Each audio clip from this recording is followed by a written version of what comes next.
نئے کپڑے دھوئے بغیر پہننا۔ رئیس الدین انڈیا سے پوچھتے ہیں کیا نئے کپڑوں کو بغیر دھوئے پہن کر نماز پڑھ سکتے ہیں؟ بعض لوگ کہتے ہیں کہ نئے کپڑوں کو بغیر دھوئے پہن کر نماز نہیں ہوتی۔ بھئی یہ بعض لوگ بالکل غلط کہتے ہیں۔ شریعت میں اصل طہارت ہے۔ جب تک ہمیں کپڑوں کے ناپاک ہونے کا یقین نہ ہو ہم پاک ہی سمجھیں گے اس کو، ورنہ تو ہر چیز کے بارے میں آپ سارا دن یہی بیٹھ کے سوچتے رہو کہ کہیں ناپاک تو نہیں ہے یہ۔ تو اس لیے کپڑوں میں اصل، بلکہ ہر چیز میں اصل یہ ہے کہ وہ پاک ہے، جب تک کہ اس کے ناپاک ہونے کا یقین نہ ہو۔ تو کپڑے آپ نے خریدے کیونکہ آپ کو یقین نہیں ہے ناپاک ہونے کا، تو آپ پاک ہی سمجھیں گے اور ان کو پہن کر اگر آپ نماز پڑھ لیں گے تو نماز ہو جائے گی۔ البتہ ویسے جو پرانے استعمال شدہ کپڑے ہوتے ہیں ان کو دھوئے بغیر پہننا ویسے ایک انسانی ایک طبیعت کے خلاف ہے۔ پتہ نہیں کس کس نے استعمال کیا اس کو، کیا کیا اس میں جراثیم ہو، اور ناپاکی کا امکان تو بہرحال ہوتا ہے۔ تو کوئی احتیاطاً ان کو دھو کے پہن لے تو یہ زیادہ اچھا ہے، اور اس میں یعنی انسان کی جو نفیس لوگ ہوتے ہیں، صفائی پسند ہوتے ہیں، ان کے مزاج کے بھی زیادہ قریب ہے یہ بات۔ دوسری ماں کی اولاد محرم ہے یا نامحرم، یعنی سوتیلی ماں کی اولاد۔ میرے والد صاحب نے میری والدہ کی وفات کے بعد میری خالہ سے نکاح کیا۔ خالہ کے پہلے سے 3 بچے تھے۔ کیا ان بچوں میں سے میرا کسی سے نکاح ہو سکتا ہے؟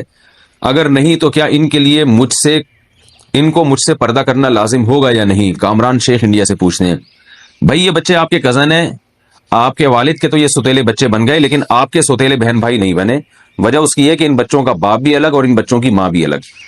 وہ بچے جن کا باپ ایک ہو یا ماں ایک ہو تو وہ تو محرم ہوتے ہیں آپس میں، لیکن باپ بھی الگ ماں بھی الگ، تو دونوں ہی الگ ہیں، تو پھر وہ نامحرم کہلاتے ہیں۔ لہذا ان میں اگر کوئی بچی ہے تو اس کو چاہیے بالغ ہونے کے بعد آپ سے پردہ کرے، اور آپ کا ان سے نکاح بھی ہو سکتا ہے۔ مرد کے لیے بالوں میں ہیئر بینڈ لگانا۔ آصف صاحب کشمیر سے پوچھتے ہیں میں لمبے بال رکھنا چاہتا ہوں، اگر انہیں سنبھالنے کے لیے ہیئر بینڈ لگاؤں تو کیا یہ جائز ہوگا؟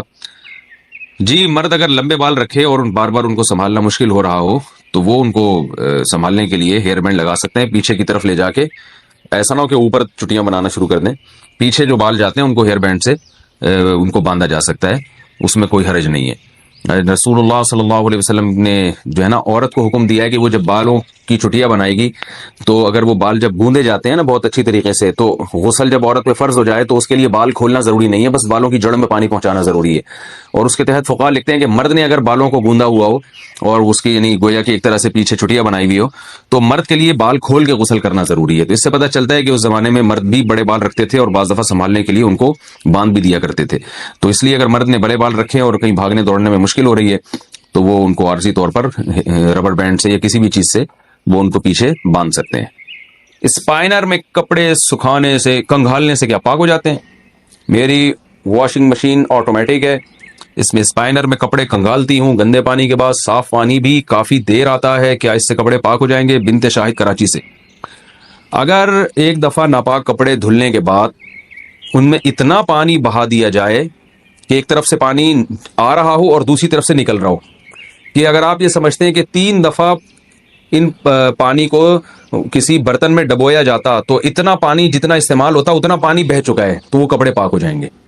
لیکن جو مشینیں آٹومیٹک آ رہی ہیں میری معلومات کے مطابق اس میں ایسا ہوتا نہیں ہے، یعنی پانی بہتا نہیں ہے، بلکہ ہوتا یہ ہے کہ ایک دفعہ پانی پورا بھرتا ہے، اس میں کپڑے صاف ہوتے ہیں، پھر دوبارہ پانی بھرتا ہے اور وہ پانی نکلتا ہے، پھر تیسری دفعہ پانی بھرتا ہے وہ نکل جاتا ہے۔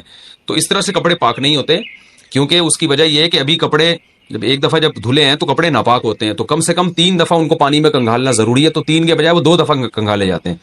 تو اس لیے بہتر یہی ہے کہ جب مشین نے 2 دفعہ کنگھال دیے تو ایک دفعہ آپ خود کنگھال لیں، یا تو یہ کام کر لیں یا یہ کر لیں کہ جاری کریں پانی کو۔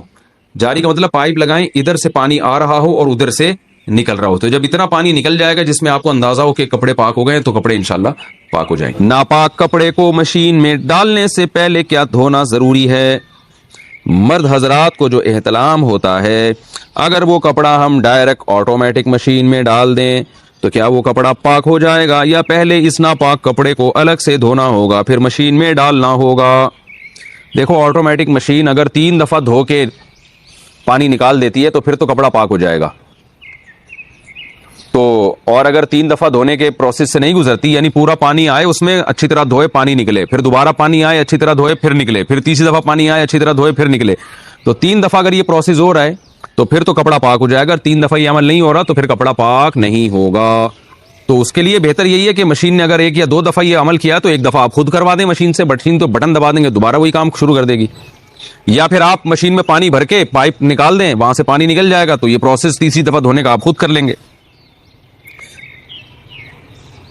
لیکن یہ ضروری ہے کہ نجاست کے اثرات ختم ہو جائیں. تو یعنی اگر وہ نشان پھر بھی موٹا نشان لگا ہوا ہے اس کے اندر گندگی کا, تو پھر کپڑا پاک نہیں ہوگا. تو اس کو رگڑنا بھی ضروری ہے تاکہ وہ نشان ہٹ جائے. ہاں, رگڑنے کے باوجود بھی ہٹ نہیں رہا تو پھر پاک ہے. بہت زیادہ بھی وہمیوں کی طرح نہ رگڑنا شروع کر دیں. تو مردوں کے جو کپڑوں پہ ناپاکی لگ جاتی ہے نا, تو ایک دفعہ اس کو بس ایک دفعہ رگڑ دیں اچھی طریقے سے. اگر وہ نشان دور ہو جائے ٹھیک ہے, نہیں دور ہو تو وہ معاف ہے. لیکن وہمی لوگ جب یہ مسئلہ سنتے ہیں تو وہ صبح سے لے کے جو کپڑا رگڑنا شروع کرتے ہیں وہ پھر مر جاتے ہیں. ان کو بس وہم ان کا ختم نہیں ہوتا. تو بس ہلکا پھلکا سا ایک دفعہ احتیاطاً رگڑ دیا بس کافی ہے. نشان چلا گیا ٹھیک ہے, نہیں چلا گیا تو بھی ٹھیک ہے.